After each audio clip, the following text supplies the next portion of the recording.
So hello, welcome. Thank you for joining us for our live workshop today as part of our Thrive membership. And if you're watching the recording, welcome to the replay.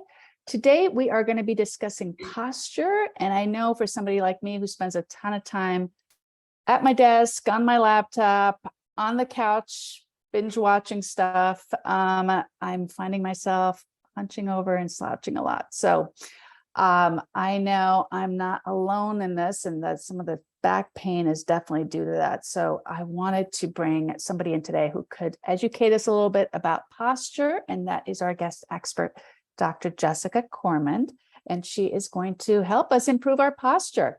So let me introduce Jessica to everybody. Jessica holds her doctorate in physical therapy, and she owns her own private practice in Portland, Oregon. She has been assessing spines for 10 years and understands the value of pain-free movement from her own personal journey. Jessica's practice focuses on those with chronic pain, particularly in the areas of the hips, pelvis, and lower back. She specializes in pelvic floor rehab and often includes this missing link for those who have tried many different avenues for relief from more traditional back and hip pain. She also performs ergonomic assessments to help out spines that work, especially those stuck behind a desk. Yes, thank you. I'm going to put links to Jessica's website and her free gift in the chat. But in the meantime, thank you, Jessica, for joining us, for sharing your expertise. And given that we're such a small group, the good news is we can, Jessica said, feel free to interrupt if you have a question that is a burning question related to whatever she is speaking about. Any other questions or comments, I'll also be kind of engaging everybody in the chat. So feel free to chime in there.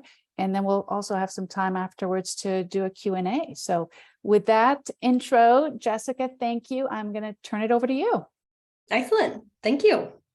Okay. I'm going to share my screen here.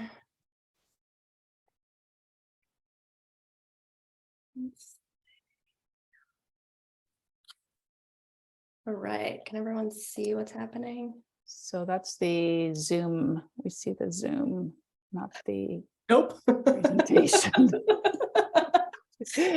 Try number 2. Exactly. There we go. Okay. We gotcha. That's strange. I clicked the same thing, but all right. Second time's a charm. Okay, so thank you for that intro.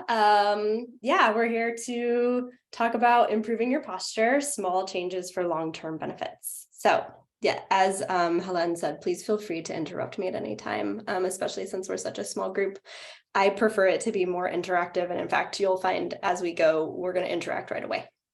So first, just a little overview. We're going to identify what is this healthy spine that we're talking about? How do we know when we see one? Then we're going to discuss what a healthy spine posture might be in practice for you. And then hopefully we're going to demonstrate some ways to support that healthy spine posture with what any therapist loves to talk about, which are activities of daily living. We even have a funny little acronym, the ADLs is what we call them.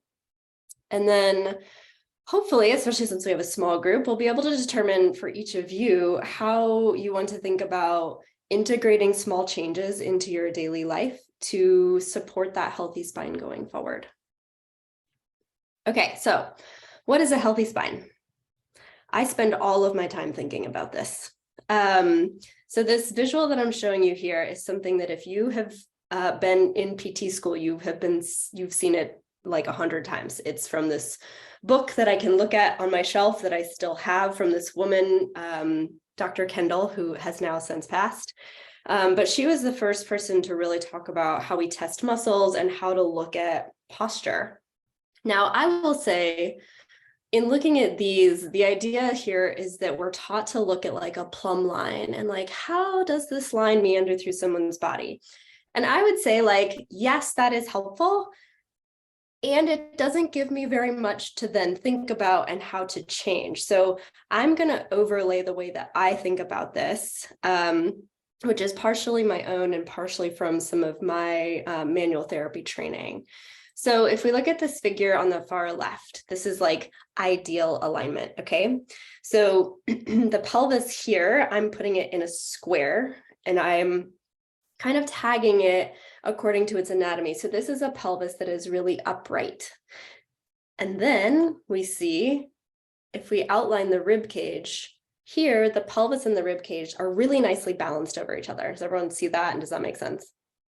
So for me, this is a much more helpful visual, because now as we overlay it on B, for example, you can see right away that that pelvis is actually tipped quite a bit forward. And so then the rib cage is sort of like backward balanced over that shifted square. Does that make sense? And then we can see in this next one that someone's sort of like tucking their tail. And then the rib cage is like balanced on the forward end of it. And then finally in this last one, something relatively similar. So I like the block analogy, partly because then I can start to think, what happens over time? And this is something that I think can be really helpful to ask yourself. So if we look at that ideal alignment, right? If you imagine like gravity over time, if we were to reference something from my childhood, like Mario, when you get like stomped as a little Mario character, right? You just go like straight into the ground. But if you were any of these B, C, or D postures, can you appreciate how actually there would be like a break point for that person? Does that make sense when you look at the visual? And so when I'm evaluating someone, I'm really interested in where are the break points or the hinge points, because that almost always tells us where stress is being born in the body. Okay, so we're jumping right into a quiz. Hope you guys are ready. We're going to start with some photos. So I want you to give me a thumbs up if you think it's a healthy spine, or a thumbs down if you think it's not a healthy spine. So first one. Yep, you got it. If we look at her blocks, right, she's like really stretched out on all the front side of the blocks is how I think of it. Or most likely, if you want my evaluation, I would say this person either has low back pain or hip pain in the front. And that's because those are the two places that end up picking up that stress. Now, it's not to say that that is going to be right every time. This person could just have knee pain, but it often lines up. What about this person?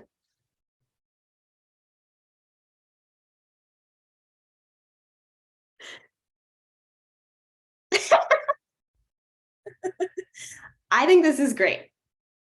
I think if you don't mind chiming in, like, what was your hesitation? Maybe like Jade, what was your hesitation for why you thought maybe this wasn't aligned? I couldn't tell if this person was a little bit forward, like if their back was tucked more, or not tucked, more outward. Yeah. Okay. So I wondered if you would think that. So this is something that is, we'll experience it when we go through our postures together. But I think, without getting like too deep in the weeds, I think we often think that people's posture should be lined up over their heels, but it actually should be aligned over the whole foot, which means our standing posture from the side almost appears a tiny bit pitched forward. And we'll probably experience that a little bit in our bodies. Thank you for answering. Okay, what about this one? Yeah, and I would say, so this is a really interesting one. If you look at her blocks, can you see how that is like a completely unstable stacking of blocks? Like if gravity were playing a role here, like those blocks wouldn't, like if those were just blocks, they wouldn't stay, right? The top one would like fall off. What that means is that this is a muscular holding pattern. So this person, in my mind's eye, is like not breathing. And this is probably not actually her long-term posture. This is like when, you know, her mom or whomever is like, stand up straight. So I put this in here because I think it's equally important to realize that when we sort of like overly slump is when a lot of people think of having like bad posture. There's also the equal and opposite side to that, which is an overheld posture. So, you know, honestly, if she were to actually relax, she might look much more like that very first person we saw who was kind of slunk back, but we don't know. She's not breathing. Okay, what about this person? Yep. This person for me invokes this sense of calm. And I don't know if that's because I've been doing this for so long that I just like feel like I can feel the energy of a spine that is like actually supported versus a spine that isn't. But I see this person and I think it looks like she's at rest.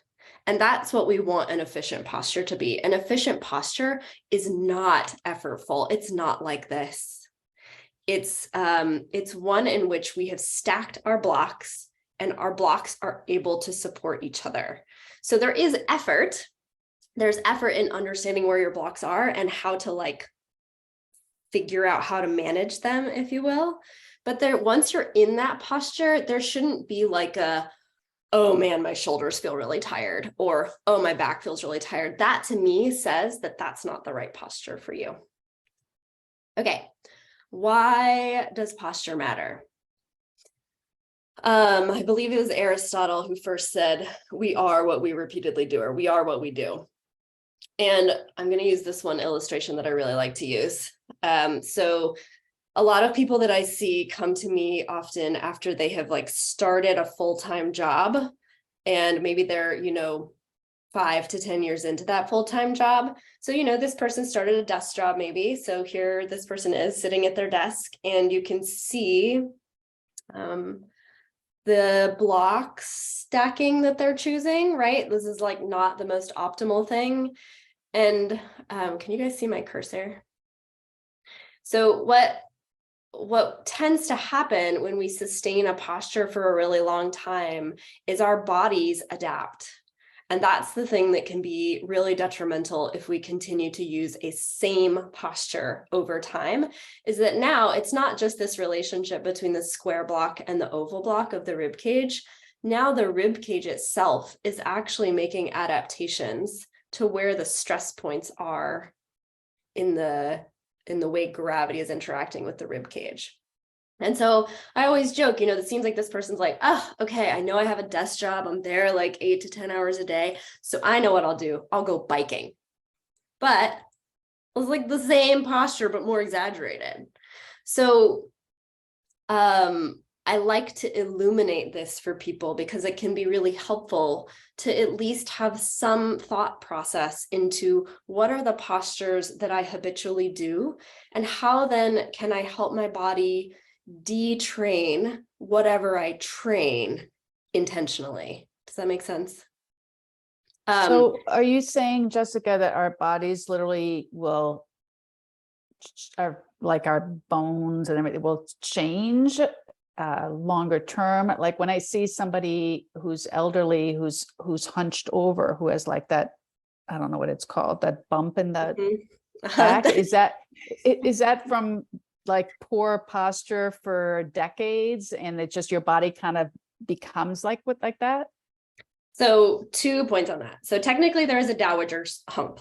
Yes. That is actually a genetic inherited condition.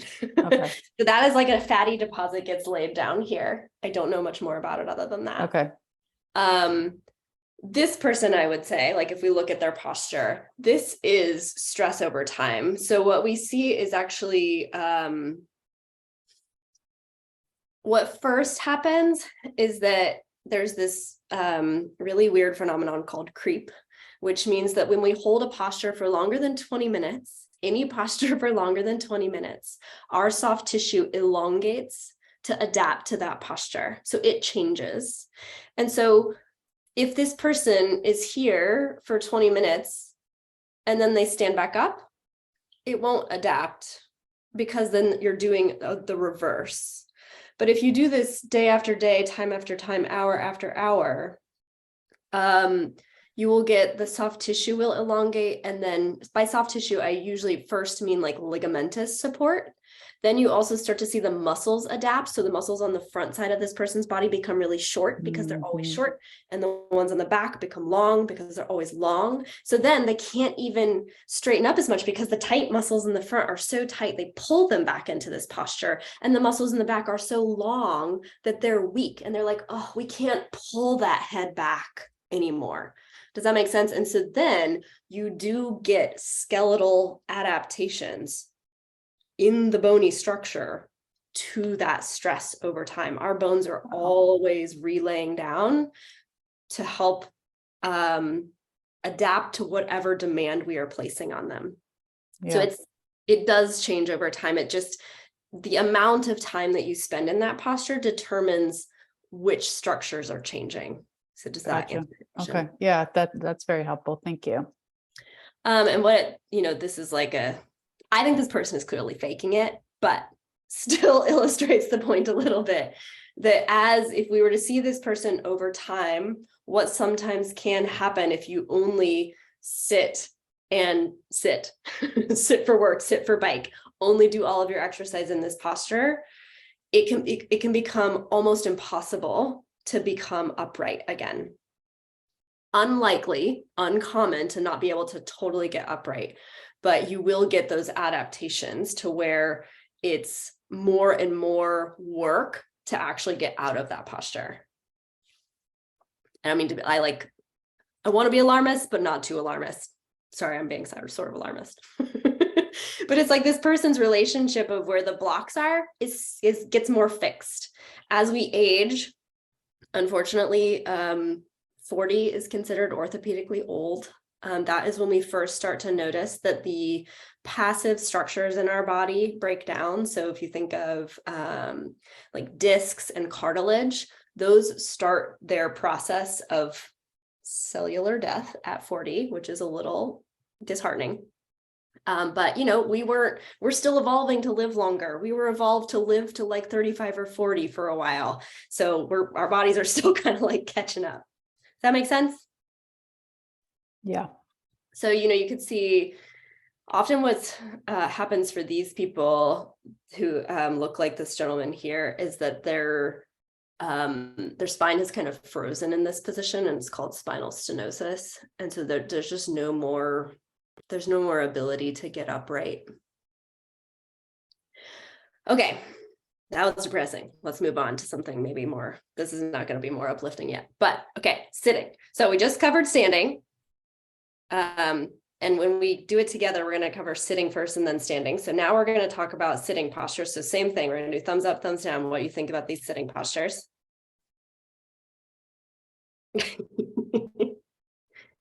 Yeah. The blocks are real not in agreement about what's upright. I mean, this person is at least supporting their trunk with their elbows, which can be helpful, but no, I would not want this person to do that. Andrea, did you put your thumbs up? What? I missed Explain it. yourself, young lady. Well, he's got his elbows on his knees, and I don't know if the chair is ergonomically correct, but to me, he looked like he was supporting. He wasn't hunched over. He was supporting his back with his elbows. So you're right. And that's, as I was just saying, he is balancing himself by giving himself what I kind of call like a little tent rod here. Like, right, he's like creating a little more tension release. Right. Remember, everything is how much time you spend there. So if he is this a bad posture to sit in for 20 minutes? No. Is it a bad posture to sit in for an hour? Not necessarily, but to work in? No. If you're going to spend hours during the day, my guess is there's so much gap between where this pelvic block and rib cage block is. He's going to get elongation of those lumbar spine muscles, and that is going to hurt over time. That's discal pressure that is occurring there. Not to mention that a lot of people can't tolerate deep knee flexion like that for a really long time. I mean, the good news about our bodies is usually if we tune in, we can be like, oh crap, I'm like kind of uncomfortable. Like my knee feels like it needs to be straightened out. Those are natural processes that we need to listen to because our body is communicating with us like, hey, Jessica, like this doesn't feel good. So part of this is increasing your awareness is what I would like to do. And then part of it is like increasing your awareness is one thing. So you're like, okay, my knee's telling me it doesn't want to be bent anymore. But like, what's the next step?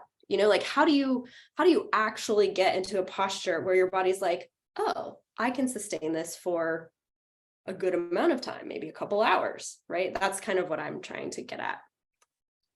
How about this person?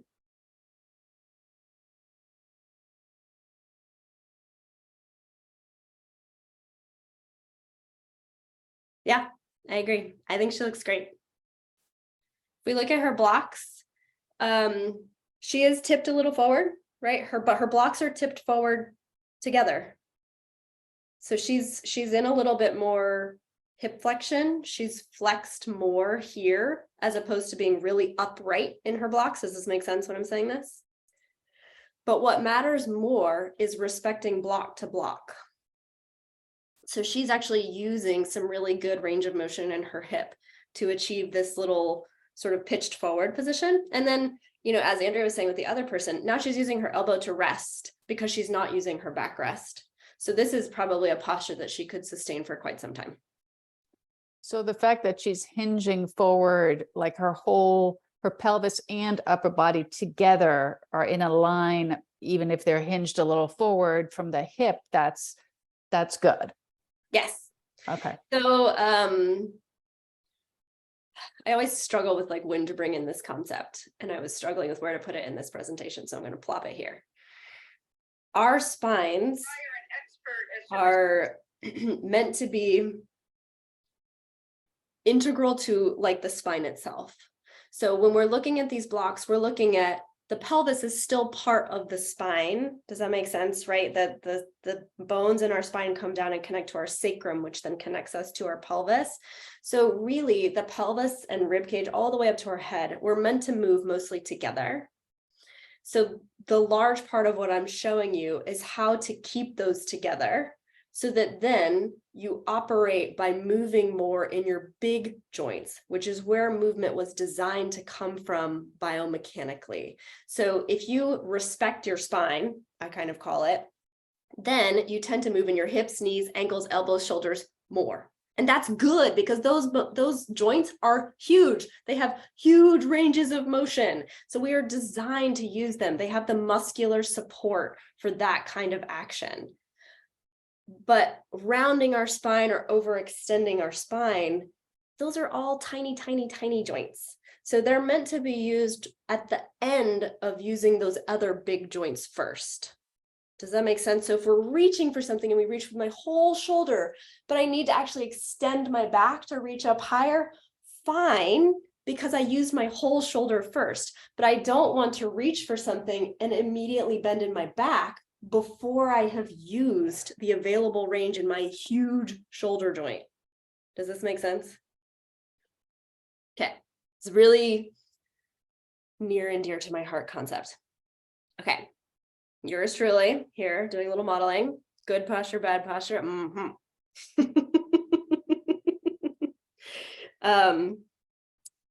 So you can see my blocks, not super great. How about this person?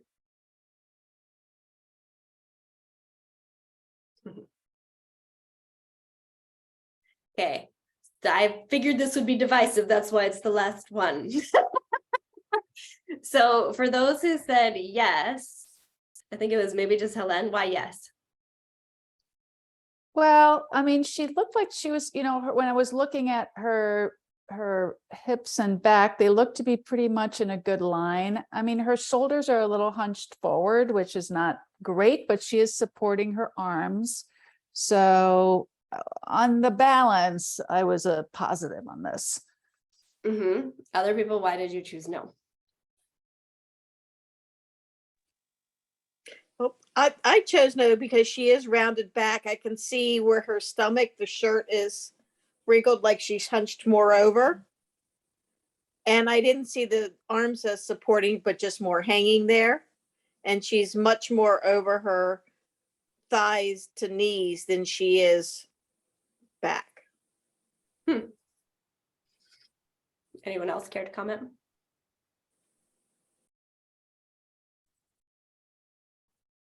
Okay, I think this is good.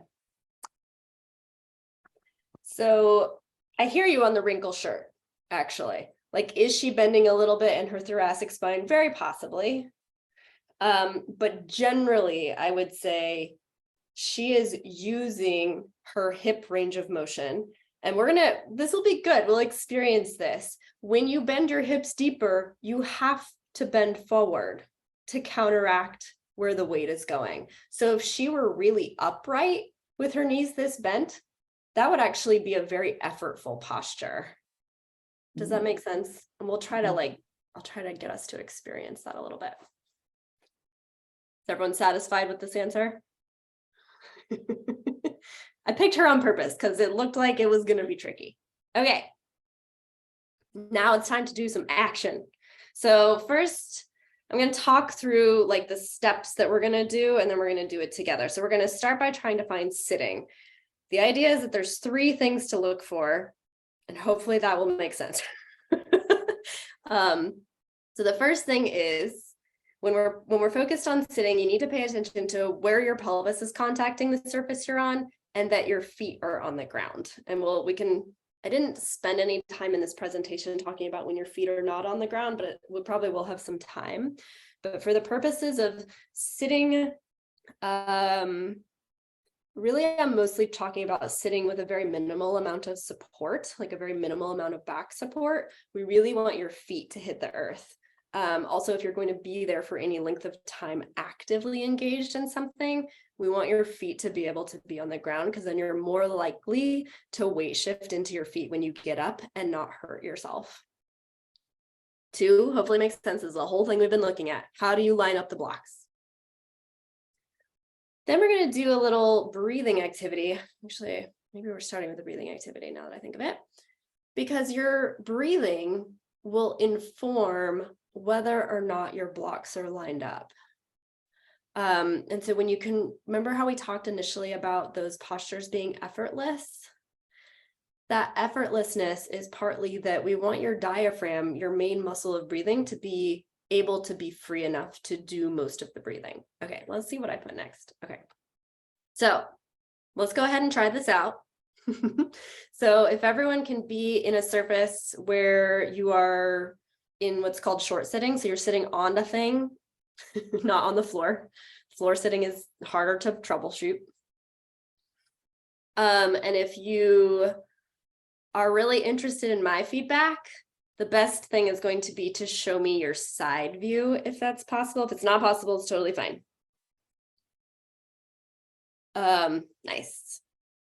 So feet on the ground. Pelvis grounded, and we're going to kind of play around with what that means. Nice.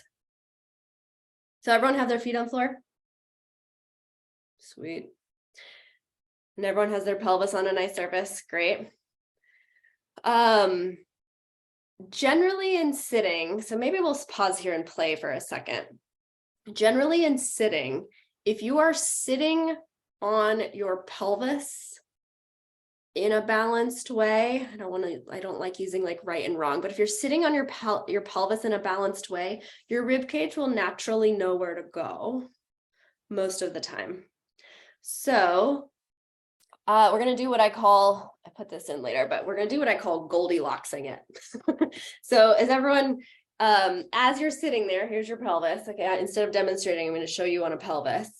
So this is actually a pelvis in neutral, which means that you're sitting on the real front side of your sit bones. Okay, this is the tail. This is the pubic bone. So what you're going to do is kind of like rock back like you're sitting on your tailbone. And then rock forward like you're sitting up really, really super tall. And just kind of like teeter-totter back and forth until you feel like you might find a balance point that is sustainable and you're not on your tail.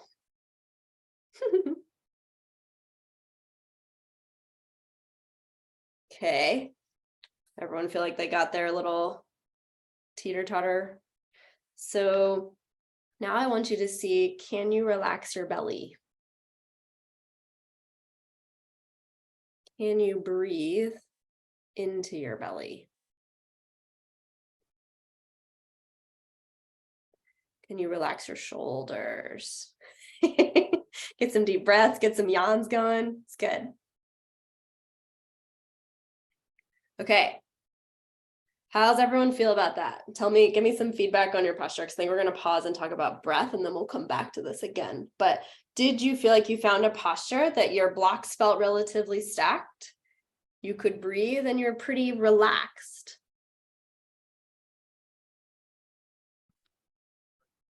Yeah. I did, although I feel a little ache in my lower back, so I don't know if that's what that means. Yes. So can everyone see Ellen here? If you look at her video, it might be really helpful. So what I would say right away is that the problem is that your sitting surface is too low for you. Do you feel how your knees are actually a little bit above your hips? Yeah. So without back support, that is probably going to be a little too deep for you. Generally in short sitting, in this posture where you're on a chair, you want your hips and knees to be at the same level, or for your knees to be lower. Okay. Is this better? How does it feel? Yeah, it definitely feels better. Like I don't have the same ache. Yeah. Can you relax your belly? Yeah. Yeah, that looks better to me. Okay. You actually look like a good poster child. Excellent work. All right. That was me. Okay, anyone else? How's it feel? Good? It was Andrea. Andrea, are you using a couch? So you're all snuggled up into the back of the couch? I am. When I actually have a pillow behind me, I bruised my tailbone about 2 months ago. Oh, I'm so sorry. And then I did it on a moon bounce with my there's moon slides, holding my grandson, and I hit the bottom. Yeah. And then I did a hayride with him on Sunday, so I'm sore all over again. Well, so this is actually really good. I treat tailbones every day. When you're sitting, what would be helpful for your tailbone actually is to make sure you're not putting pressure on it. So when someone is having a lot of tailbone discomfort, it's actually a great time to learn how to sit. Because we tend to sit, you know how you guys were kept saying like, oh, that person looks like they're leaning forward. Oh, that, it seems like they should be more on their kind of backside, but that's generally not true for finding our balanced posture. And what generally helps the most to think about is think of a dog or a cat. And do they ever sit on their tail? Mm-mm. No. In fact, when they go to sit, they sort of like fluff their tail out behind them to create space for sitting. So the same is actually true for us, even though our tail has become very foreshortened. So our bodies generally don't like a lot of pressure here, which is why it's helpful to tip the pelvis a little forward and think of sharing the weight between your feet and your sit bones instead of your sit bones and your tailbone. Does that make sense? It can be really hard in a deep couch. A deep couch means you might have to kind of get like 2 or 3 good pillows going. Or, I'm not talking about this specifically in the presentation, but if you're going to sit in a deep couch and really recline, then scoot your pelvis a little bit away from the back of the couch, put a pillow back there, and then put your feet up completely supported. Because then that couch or ottoman is supporting the weight of your legs, and the pillow is helping to support your spine. So you still got those 2 blocks stacked, but there's no extra pressure. Does that make sense? Are you able to find something that gets pressure off your poor bruised tailbone? When you were doing the rocking, I could move. I did that until I did not feel the discomfort as much, which is also why I have the pillow. It's not a deep couch by any means, but the pillow. Okay. So yeah. Great. Anyone else? I think Jade wants to get some feedback. She's in position. Jade's taking notes. I like it. I'm ready. Yeah, I had a similar thing as you, Helene, of some lower back pain. So I added a yoga mat to my chair because it's a little bit sunken. And I feel like this is better Yep. I feel like I could hold this a lot better. I think like I have sort of what is it? Sort of agitated or squirmy nature. And so the idea of like finding something that feels good and staying there like makes me want to squirm more. I don't know if there's feedback about that, but I'm noticing like, oh, that feels good. And then I need to move because I have this energy. Yeah, and that's basically when someone trends that way, I just recommend you towards a certain subset of chairs. Like you might like something like a kneeling chair, something that really does almost rock or offer some kind of movement option. But I would say what to pay attention to if you're someone who likes to wiggle is where are you wiggling from? So if the wiggle is originating more around your hips, like you feel like your hip crease is actually closing and opening, great, you're using one of those big joints. But if it's more like you're trying to manage your spine by doing something like this, then I would say whatever your base of support is, your pelvis and your feet are not supported enough. Does that make sense? Because there's nothing wrong with wiggling. It's more about, are you balanced enough that wiggling can come from big places? Does that make sense? And you're not feeling strain anywhere in your system, because actually, when we set ourselves up in a good posture, we advantage movement. And that is part of the reason why it's so beneficial. Does that make sense? I always tell people, we don't want to get like stuck in cement. Ugh. No one wants to be stuck in cement, right? And the more we're stuck, like honestly, when people are like, what kind of chair should I get? I'm like, well, don't get the world's most comfortable chair because then you'll never move. And that's not helpful.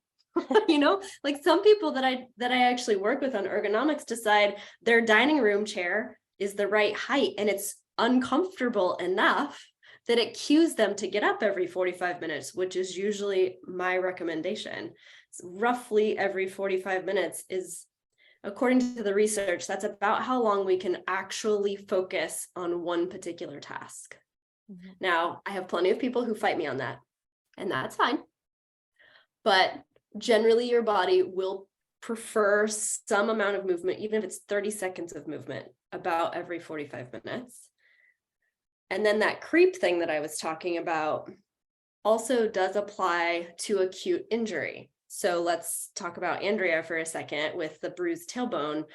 Anytime you have an acute injury, now you're in the like subacute to chronic phase at this point, but in that, especially in the first 7 days of an injury, most people have to move every 20 minutes because that's how long it takes for creep to set in and for inflammation then to get into all the little nooks and crannies. So then that first move out of that position is like, oh.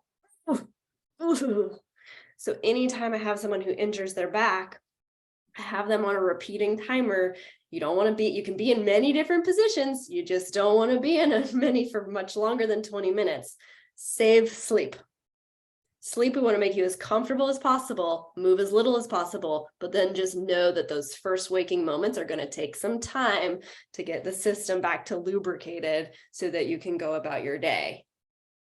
Does that make sense? I just went on a little tangent, but. So Jade, do you feel like you found a good sitting thing for you? Yeah, that's helpful to know. The big joint thing is a huge aha for me. So yes. Thank you. What are the other, so there's hip, as far as sitting, like hips are kind of the only one, right? Yeah.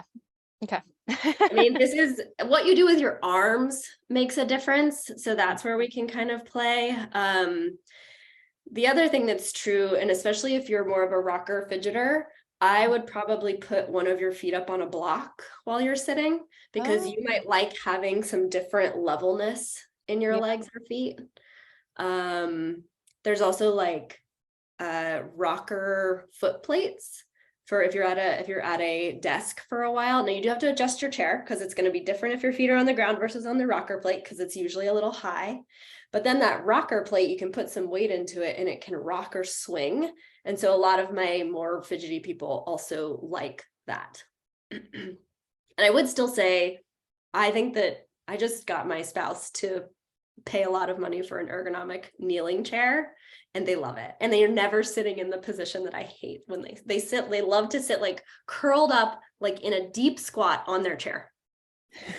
And I'm just like, how is this a comfortable like, who is anyone talking to you in your body? How is this sustainable? And then they're like, oh, my back hurt, oh, my knee. And I'm like, yeah, of course. So anyway, they finally got this rocking kneeling chair. It's really cool. And you can sit on it backwards and forwards, and you can kind of put one foot on the kneeling pads, or you can put your knees on the kneeling pads. And then it has this rock to it. So it's a really nice, I love pieces of furniture that offer multiple ways of sitting. So for anyone who likes to fidget, I think those are really good to look into. I will say most smartly designed ergonomic chairs are over $600. So it is an investment. But I also like to remind people that, you know, if you're going to PT, $600 is gone like that. So, you know, when we think about these different places to place priority, sometimes how you're doing things for a long period during the day can make a really big difference. Jessica, what about the whole sitting on a ball thing? Is that for somebody who's fidgety, or just somebody, or that for posture? Do you think it helps us get in a good posture and like activates muscles, all the stuff they tell us about? I don't know. I think that used to be a fad, but I mean, it was a really big fad. I always want someone to try it. So if you're feeling really beholden to, man, I really want to try out this, like Swiss ball is usually what people are using. I find that it's remarkably easy to slouch on them. So most people find that there's no support. I mean, the support is an unstable support. So you have to be really willing to be active, to be on a surface that is unstable. Yeah. Does that make sense? Yeah. Because the ball, I mean, there are chairs that have the holder for the ball, if that makes sense. But then those have back supports. And I'm like, if you're on a ball, you shouldn't be using back support. That doesn't make any sense. Because you're going to get pressure right into your tailbone if you use that back support. It just, the people who are like, I made this ergonomic thing. I'm like, what is your training? I get a little huffy.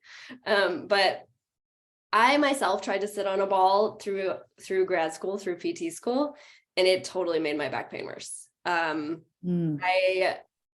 It really depends on like what your body's tendencies are, and knowing that it's just a really active choice. Like you have to be really vigilant with your body to be on that and not end up like most people, like what I just like hug my knees into the side, curl my toes under it, and then arch my back. And that was like a rest, like that was the effortless position on the ball because my body was seeking effortless support. But there is no such thing on the ball that's not putting your joints in end range positions and kind of locking them in. Gotcha. Okay. Ellen, did you want to talk about your sitting posture? Sure. So I sit in sort of, it's almost like a lazy boy chair. I don't know if you can see, like here's the other one next to me. I don't know if you can really see. So it kind of reclines back a little bit, but my feet are up. I mean, this is sort of like my everyday kind of position, but I do tend to get up, I would say between 20 and 45 minutes to kind of move around and stretch. So, I mean, I'm not sure. Are your feet supported on something? Yeah, like there's like a leg rest. So my legs are up. Yeah, so you're in what we call a supported reclined position. Okay. Yeah, supported reclined is great. Are you doing keying from that position? Say that again? Are you typing from that position? Oh, sometimes, or once in a while, or just sort of like listening in, like a lot of Zoom meetings. Yeah. So when you're being less active, a supported reclined position is fine. Okay. It's the position I recommend for like TV watching, movie watching. You want to be supported and restful. Okay. So you're just looking for any hot points. Like, does your butt feel like it starts to go to sleep? Then probably you need more support under your legs or more support under your upper back. Yeah. I mean, lower back once in a while is an issue. But I mean, that might just be. My guess is that your legs aren't high enough. Okay, yeah. All right. Because I mean, a true like reclined position would have your butt as the lowest point. Right. Does that make sense? But almost Yeah. all reclined chairs are still tipped forward so that you're not like looking at the ceiling. Yeah, yeah, exactly. So maybe Right, we're always making all these compromises. yeah, maybe I'll experiment with a pillow under my feet and see if that brings it up a little bit. I would put the pillow under your thighs first. Okay, got it. Okay. Because again, if we think about we're respecting those blocks, Mhm. the thing that's pulling on that the most with weight is your thighs. Like, Okay. yes, your feet sort of matter, but right, you're in like a V position. Mhm. And your feet are sort of over here in the V, so that changing the support under them might be helpful, but changing the support under them, under your calves basically, is Okay. actually probably just going to traction it so that your back actually moves away from the back of your chair. Okay. I would put pillows under the heavy femur bone, so under your thigh bones, to take pressure out of your feet and put it more into your bum. Okay, got it. Does that make sense? Yes. And then if you were to key in that position, so I have plenty of people who like can only tolerate supported reclined. Mhm. Fine. But you, as soon as you're in that position, you want to be very careful what you do with your arms. Mhm. So we don't think of being supported reclined and keying, and that's partly because you're already leaning back into a surface, right? As soon as you reach for the keyboard, Mhm. this becomes an unsustainable posture. Okay. Right? If all of us just held our arms out like this, you'll notice that very quickly your shoulders will start talking to you, unless you're a ballerina and you Mhm. practice it all the time. But our arms prefer for elbows to be by our rib cage. That's the least strain on the shoulder over time. Mhm. So if you're going to be in a supported recline for keying, I make a very strong recommendation that you key with the keyboard on your lap Mhm. so that you're not reaching. Mhm. Got And then it. you need to decide how to make the mouse work from that position if you need it. Yeah. Okay. But that's why, you know, if you're a really active keyer or active mouser, Mhm. the supported recline position is just not a really good one Okay. because it just doesn't let you move in your big joints very well. Mhm. Does that make sense? It's meant to be a restful posture, not an active posture. Okay. Got it.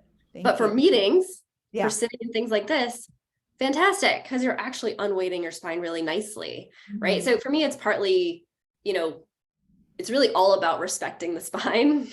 And then Mhm. it's like, how do we play with how to support the other things so that that spine gets to stay stacked in those blocks and not receiving any kind of chattiness with us? Because that chattiness usually says like, I'm working and I don't want to be working. Does that make sense? Cool. Thank Okay, you. we spent a long time on that, but I think that was helpful. Is everyone doing great?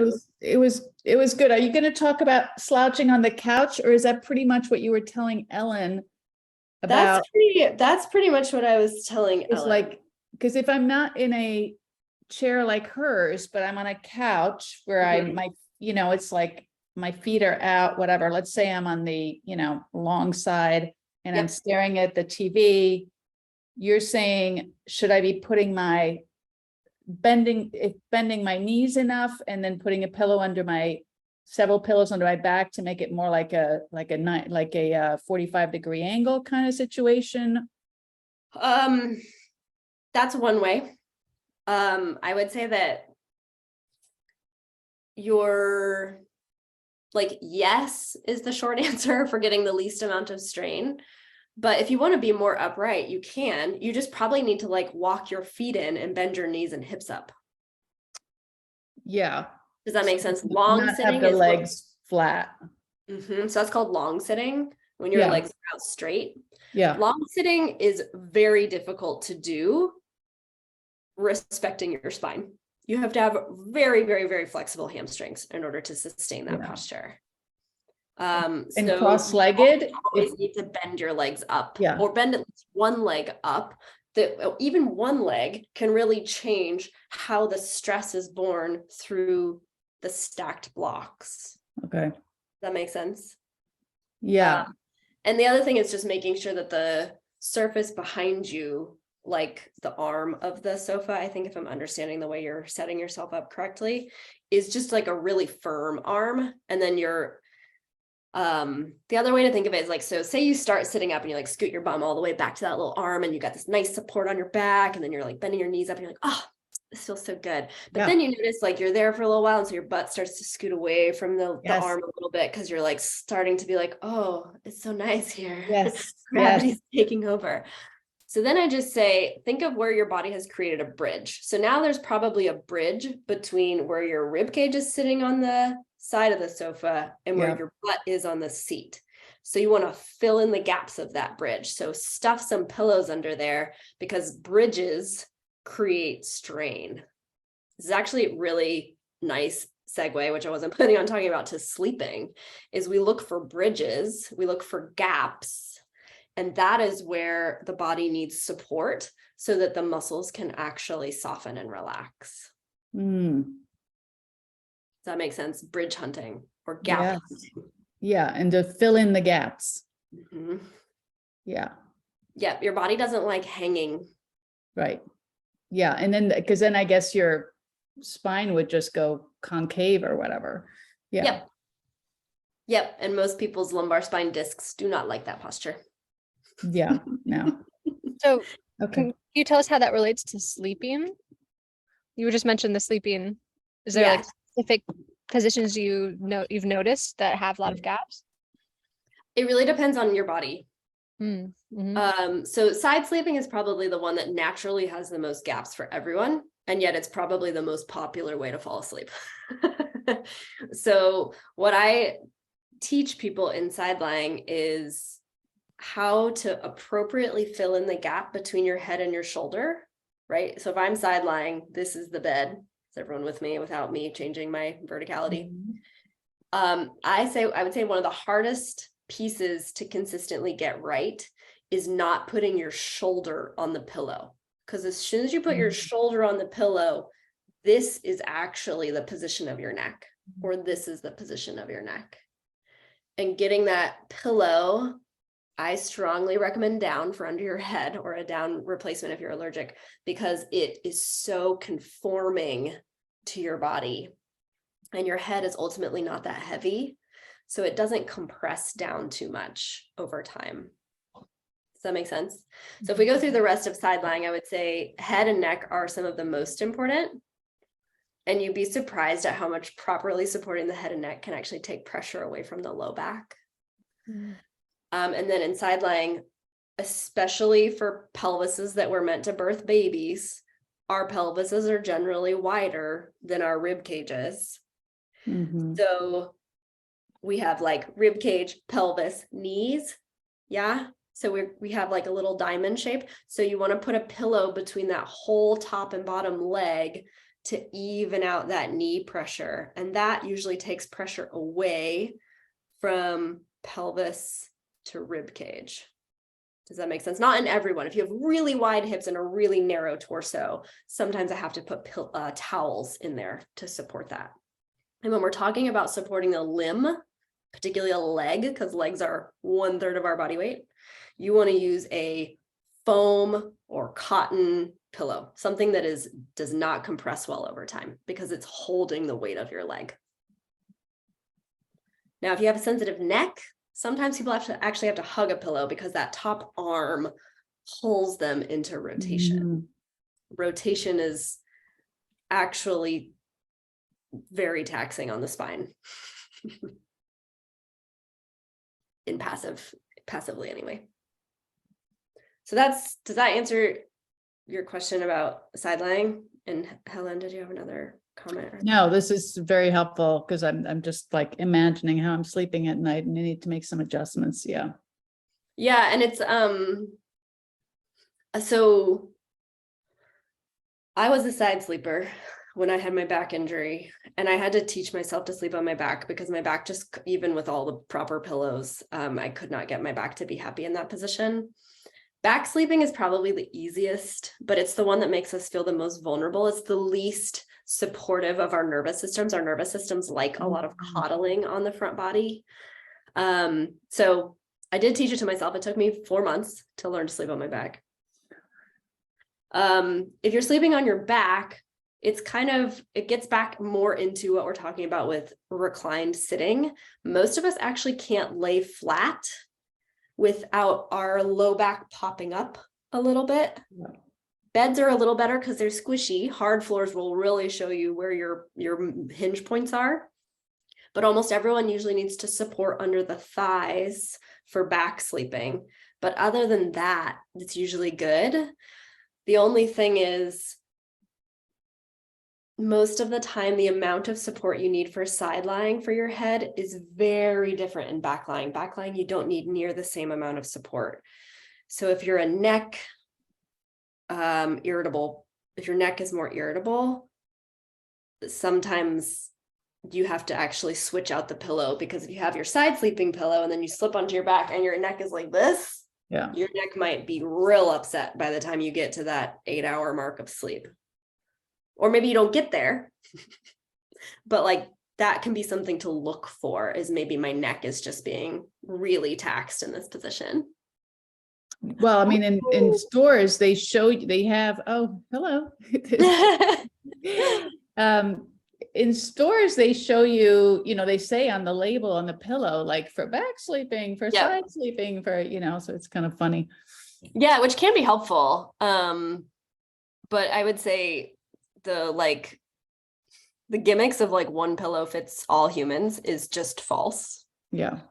So I mean, for down pillows, the other thing to just know, this is like a really nerdy fact, but like they break down over time, particularly real down, because whether or not you want to like really acknowledge that this is a thing, all of the bugs that live on us eat the pillow.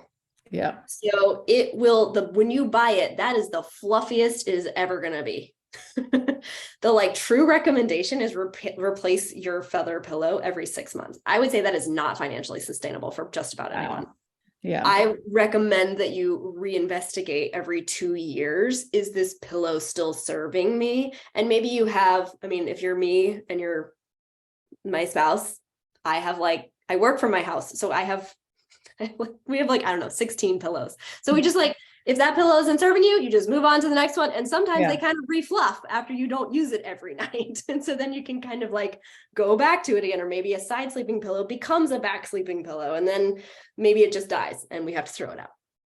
Do you know what I'm saying? But there can be like a little bit of an evolution there. Yeah, you got me on a real nerdy tangent. Okay. More questions. Those are really good questions. We got into sleep posture. All over the place. I know. I'll say one more thing about sleep posture, and that is, I used to do this restorative yoga class with this woman who had this cue that I think is really helpful when you're trying to find the most comfortable sleep posture, especially when you're first falling asleep. And that is, if you could be 2% more comfortable, make the change to become 2% more comfortable. Because probably 2% is actually more like 10%. And if we think about you really being supported for a long stretch of hours, like you want to sleep for, I mean, probably now that I know more about sleep research, you're probably staying still for like 2 hours at a time, truly. And we all wake up every 2 to 4 hours, but you're wanting your body to feel like it can really rest in those 2 to 4 hours, which is what allows you to stop moving, which is what allows us to get into the deepest part of our sleep, which is the most healing part of our sleep. So extra important when you're dealing with an injury. Make sense? Okay. Totally abandoned the slideshow. Let's go back and see what I wrote over here. Okay. Breathing. We're going to take a foray into breathing. We might not get to everything at this rate, but is everyone getting their needs met? Okay. I want to spend a moment to talk about the diaphragm and pelvic floor. This is part of the reason why lining up our blocks is so important. So you may or may not know that your respiratory diaphragm lives here in your body. So it lives up under your rib cage. I'm going to show you a better visual of it in the next slide. It is a parallel vision to your pelvic floor. So when we inhale, the diaphragm descends, the pelvic floor relaxes. And when we exhale, the opposite occurs. The diaphragm moves back to rest, the pelvic floor moves back to rest. So if you have your blocks lined up, this is allowed to occur. When you don't have your blocks lined up, most often what happens is you're neither using your pelvic floor nor your respiratory diaphragm to breathe.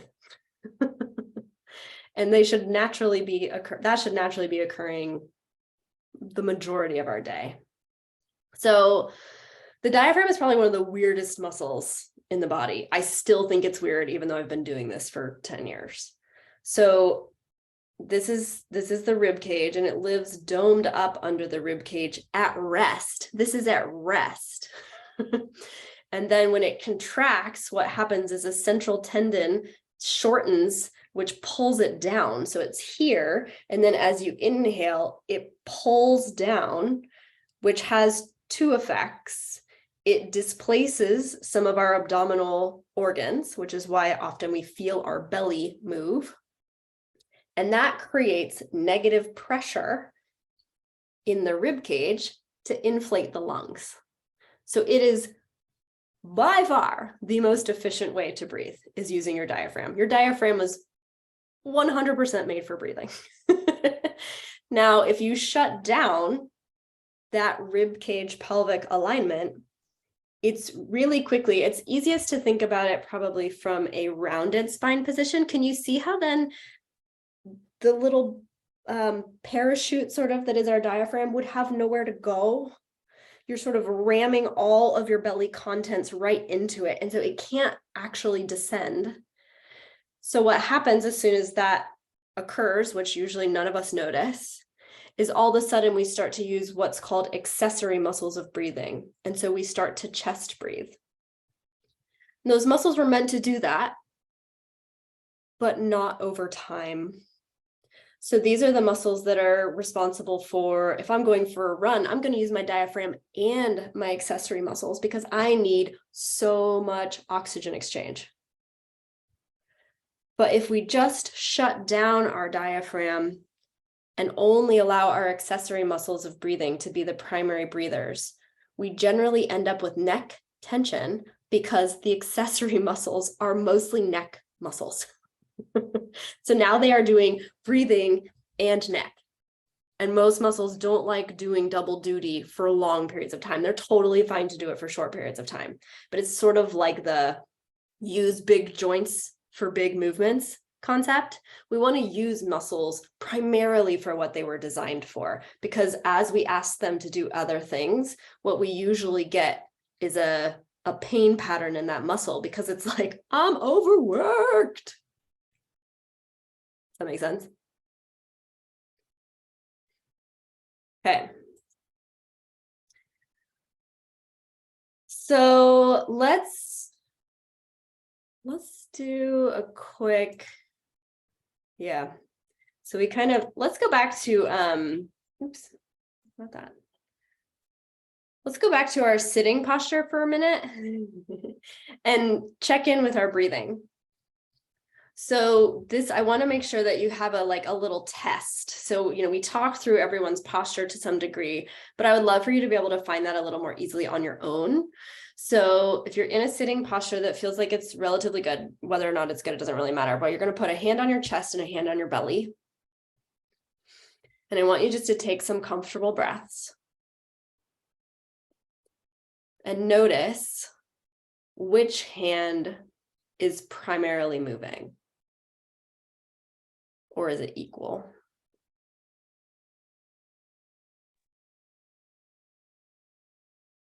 So in the most efficient sitting and breathing postures for rest, your belly hand should be predominantly the hand moving, and the chest hand should be relatively quiet.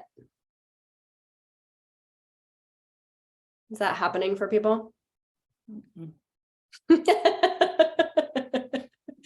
So you can play. This is where it can be fun to do that, what I was calling Goldilocks. So now roll onto your tail a little bit and millimeters of motion can make big differences here. It's not like you have to like move a foot to feel a difference. So if you just round onto that tail and then try and breathe, just see how that changes where the pressure goes in your body. Or if you sit up really tall, or maybe just a little more leaning forward, actually maybe that's where you need to be, and you notice your belly can actually relax a little bit. I don't know. We're playing because everyone's body is its own unique snowflake, truly. But I will say that if you are fairly certain that you are in neutral, or as in as neutral as you can get, and you're having trouble checking in with your breathing, I would actually recommend that you like consider working with a provider. I was someone who my back pain taught me not to breathe in my belly, and it took me honestly years to learn to breathe into my belly. But pain in the region of the abdomen can make it very difficult to reinstate a restful breathing pattern. And that's for actually many reasons, but pain is something that tells our brain that we're like outrunning the bear. It's the same as the fight or flight response for a lot of people. And so you get kicked into chest breathing just because your system is upregulated. So there's so much interplay here between posture and breathing and how your nervous system responds. And that's part of the reason why I think it's so important to, at the very least, pay attention to what you do on a repeated basis. Any questions on the breathing? Okay. All right. Do we want to try standing? Sure. So standing is like simpler and less simple all at the same time. Generally in standing, we don't really have to worry about your pelvic block, because what matters more is actually where your feet are. So if you want to go ahead and stand up, your feet are going to matter, and then we're going to pay attention. It's the same things, the same 3 steps. But when you're standing, you can kind of Goldilocks it again, right? You can kind of shift and put your weight on your toes, or shift and put your weight into your heels. And ideally, we want to be somewhere where you're actually loading evenly over your whole foot. I find that most people stand with a lot of weight tipped back, so they tend to stand with more weight in their heels.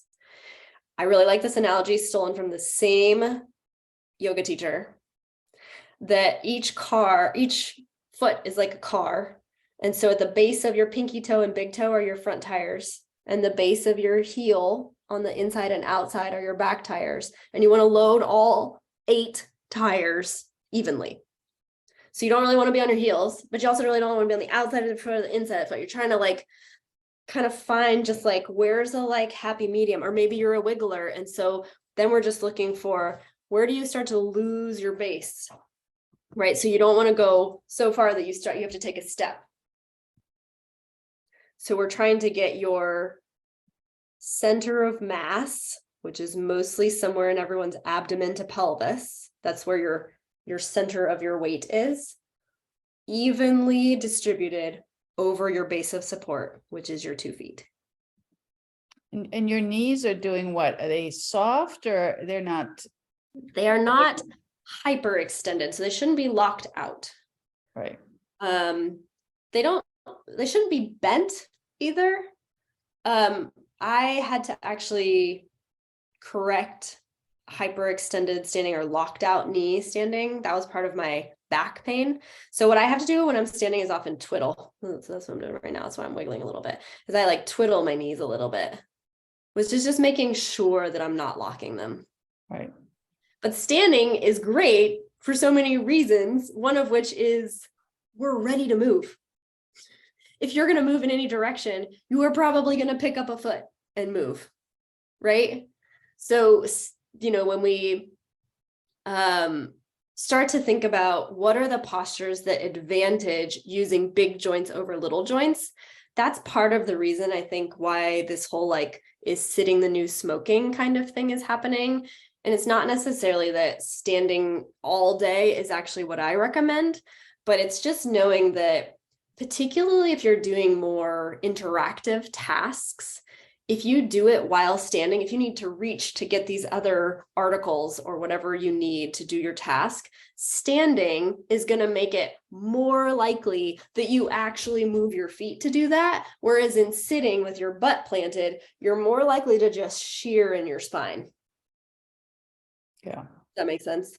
So we're just, again, this is all just kind of like food for thought of how do we make choices based on what we're doing to respect the spine and advantage the big joints to do what we want the big joints to do. Questions on that? How's everyone standing? How's your standing posture feeling? I find that almost all, I think it's cultural. All Americans tend to stand on their heels. Other cultures that are a little bit more close talker cultures, people tend to be more on their toes. I think it's a little bit cultural. Being on your heels can also be more of a passive way of standing. But again, you want to kind of listen to what, like even your heels can be like, that's a lot of pressure. What are you doing? Okay, so can everyone check in with their breathing and see how that's going in standing?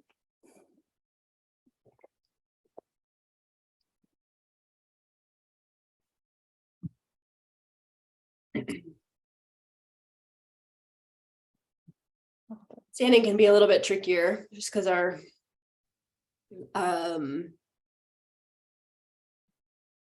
particular curvatures in our spine can really influence what's happening. But if you just play with where you put the weight in your feet, sometimes you can get a really different response in your breathing because especially when you're kind of leaned forward, sometimes your abdominals have to be like really tight in order to like counterbalance that force. And generally we want your belly to be able to relax. It's not going to relax quite as much as it does in sitting because it is more active in standing. Standing is 7% more energy expenditure than sitting, in case you wanted to feel justified in like burning more calories while you're standing. Okay. But I use that conversely too to the people who are like, oh, I switched all to a standing desk and I'm really tired. I'm like, yeah, it's 7% more energy that you're using. And that's a lot over a whole day. Okay. This is another time when, now I have a picture of it. Jade, like for you, you might like to like stand with one leg on like a yoga block. It can be higher too, as long as you're respecting the blocks. That works really well for me. Okay, any questions on standing?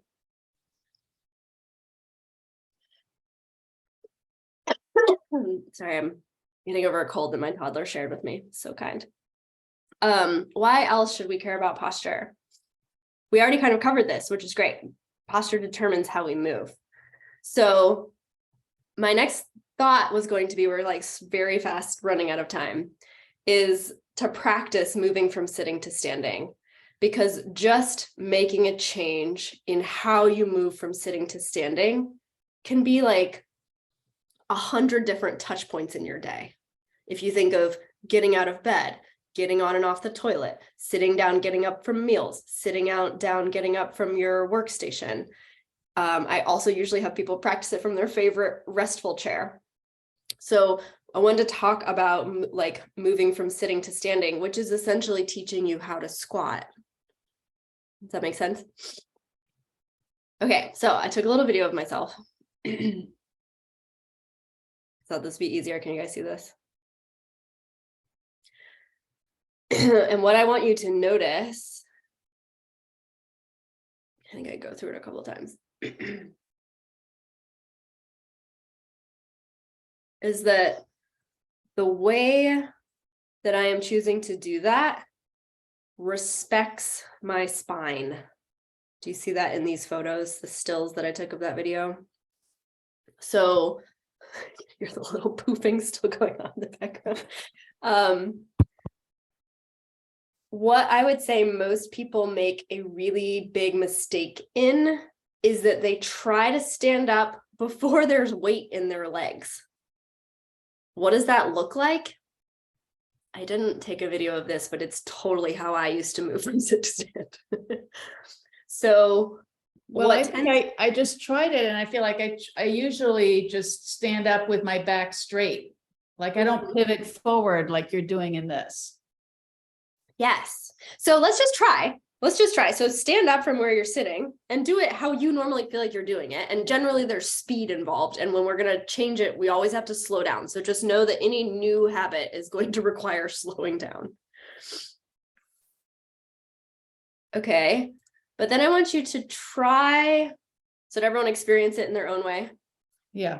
Whatever your pattern is in your current chair, and different chairs can elicit different patterns.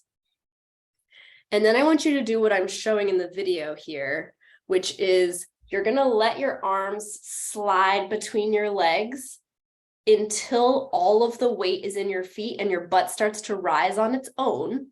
And then you're going to stand up. Okay. Jade, I see you doing something. Do you mind if I call you out just a tiny bit? Yeah, call me out. Okay. So evolutionarily, we go where our eyes tell us to go. We are very visually dominant creatures. So what I noticed Jade doing, let me get my, you guys see me? Yeah.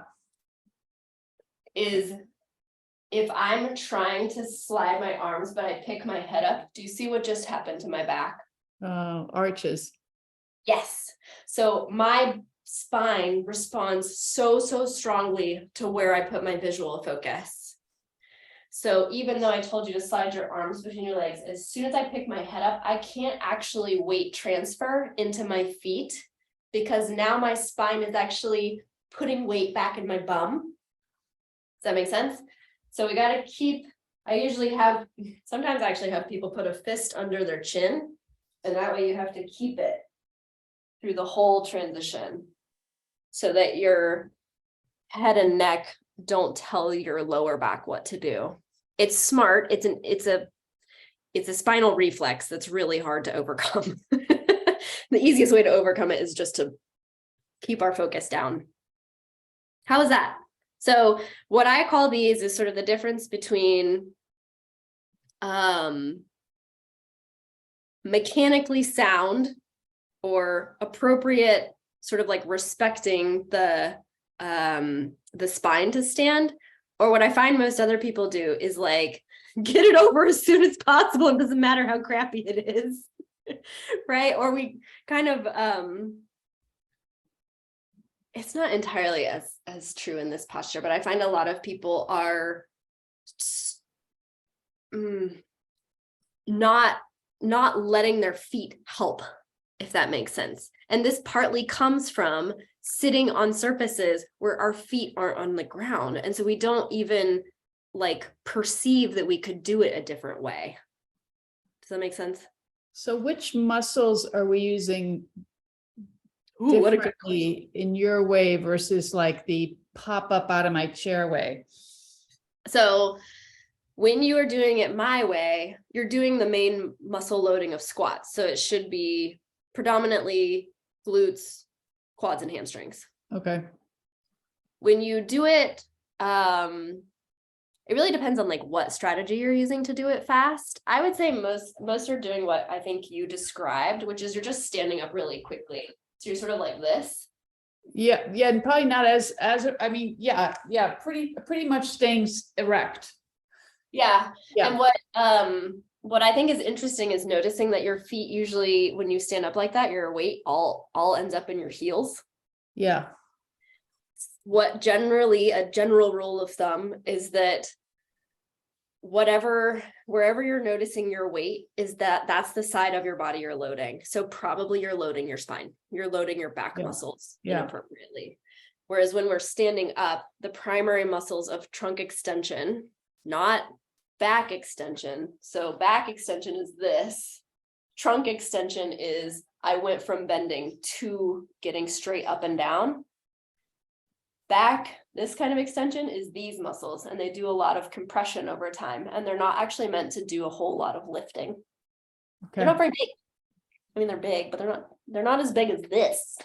Yeah. This is the primary thing that should be lifting us up off of the surface we're sitting on. The trouble is we spend so much time sitting, it's getting a massage all day long. And so often it is like, I tell people their glutes are in Hawaii. They've just gone on vacation. They're having a great time. They're getting full-time massages. And so when you stand up, they're like, she's not talking to me. But that's who's supposed to be working. Okay. And that's where we can start to think about that we are what we repeatedly do concept is the more we sit, the more we're actually stretching and elongating our glutes. So that's where for someone who's like sitting full time for work, I might recommend that they try standing because standing is a glute activity, or at the very least, it's a hip extended or hip neutral position and not a hip flexed position. Does that make sense? You're not bent at the hip. You're straight. Okay. I think you can hear the little huffing in the background. Okay, so that was really meant to be the big thing that we would implement into some of your daily activities. And we ended up spending so much more time on the other postures, but I think that's fine because it all matters. But just to run through a few other things, if you wanted to know, the more you're stacked in your blocks, the better your balance is. Hopefully that like naturally makes sense. You then can use any muscle around your whole center of mass to regain your balance. Whereas if you start off with your blocks all sort of hinged in one direction, usually you've totally shut off any ability to use the muscles on the hinge side. Breathing, covered that, I think, pretty extensively. Something that I didn't really cover so much is that the core is what is designed to stabilize our blocks over each other. So if we're going to push or pull or load our spine, it's the core that should be stepping in. And in the same way that when we shift the blocks so that they're not lined up, we also then advantage or disadvantage the core to work. And our core is really meant to work the most in neutral. So anytime you're outside of neutral, you're getting not as good of a core response. And the pelvic floor is part of the core. So oftentimes I'm treating people and I'm finding that their core isn't functioning well, their sitting posture isn't great. Wow, all of these things are mechanically disadvantaging the pelvic floor. They're making it harder for the pelvic floor to do its normal job.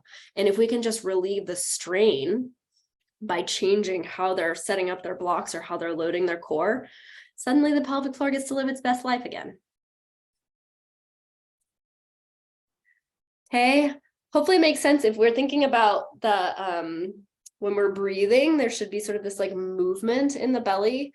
When we shut that down, we also actually shut down our ability to let our digestive function live its best life. And then finally, though there's probably more, the other thing is what I was talking a little bit about nervous system regulation. So when our spine is out of neutral, generally I understand it most through the regulation of breathing, but when we can't breathe with our rest and digest diaphragm, then we promote that fight or flight or freeze response. So in our like 3 minutes left, does anyone have any comments on how they want to change their daily practice? Well, I know I'm going to be paying attention to my posture and my neutral spine. And certainly for those sit to stand thing was very helpful, seeing the video. Yeah. Great. So I that was that and just the practice. So thank you. Yeah. That was really great. Great. Anyone else? I want to try back sleeping more. And yeah, like the big aha for me was the big joints and letting myself wiggle from those places and letting myself move mostly from those places. Yes. Yeah, I can really see that's kind of a missing piece for me. So Yeah, I think it's a missing piece for a lot of people. It's actually where I spend almost all my time, actually, when I'm working with a client one-on-one, is understanding where does your body like to move, and how do we understand that in relation to like maybe your discomfort, and then how could we shift it? Like, are you moving in small places? And we could just shift a few things to help you move in the bigger places, which actually resets the whole balance of the system. That's the reason why I think changing the way you sit to stand can make a huge difference in like loading your glutes, not loading your spine, being able to do lifting. I mean, the more that you practice it, the more you practice it. It's kind of this like, you know, snowball effect.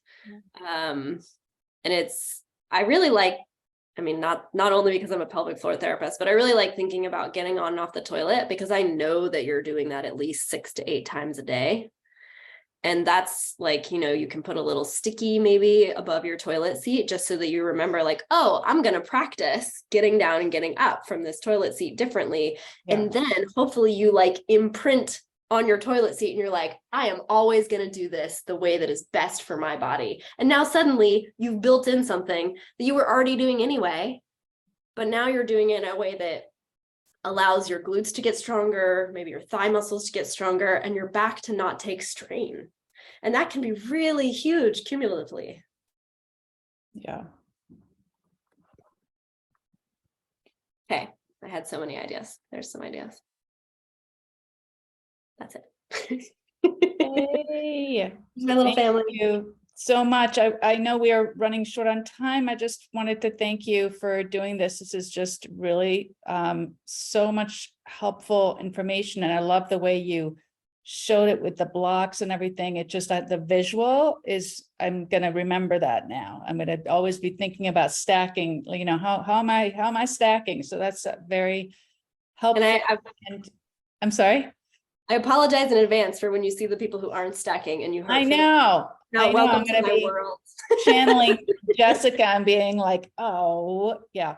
So, and I want to make sure to get it on the recording that you have a gift for those people who are here today and who are going to be watching the recording.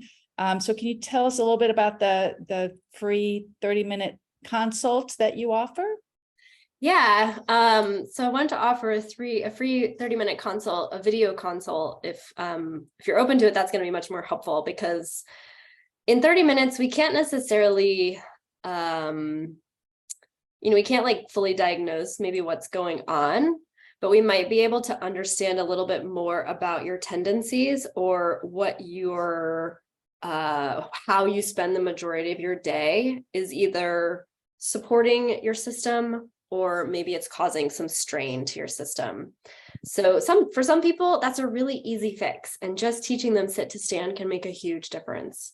But sometimes it's nice to actually have like really good one-on-one visuals on that, to pick up where your body likes to sort of like sneak out or compensate.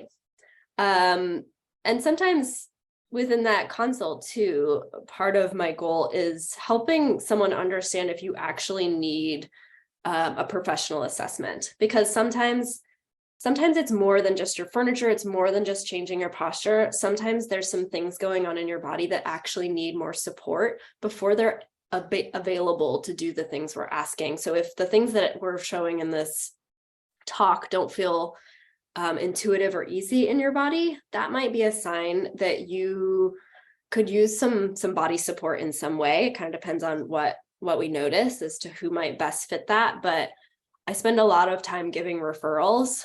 So if you're local, you could see me, but if you're not, like, there's so many wonderful providers who can help figure out like, why doesn't your hip want to move? Because if you can't move in your hip and it got super stiff, doing what I'm asking is going to feel really hard, or maybe it's painful. And so we don't want you to try and fight your body through the process. I don't think that's helpful. So kind of gaining maybe some like little tips and tricks that are really individualized is the goal of the 30-minute session.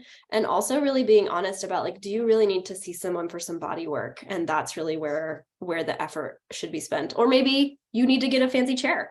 I don't know. Yeah. But 30 minutes can give us some sense of that. And you feel that like you don't do you don't work with people remotely, like you prefer to work with somebody. I mean, obviously you prefer to work with them in person, but past the, after the consult, it's usually better to refer to somebody in your location? It depends. Without getting too technical, if I think you really need hands-on work, then I'm going to refer you to someone who can do hands-on work. I have worked remotely with people who it seems as though it's mostly a strength issue. If it's a strength or just like a motor plan, like I don't know how to like make my body do the things you're asking, but I have it available to me, then I can usually teach you. Actually, video is proven to be quite great. I didn't do it as much before COVID, but COVID has really taught me that there's a lot that I can pick up on video. Okay.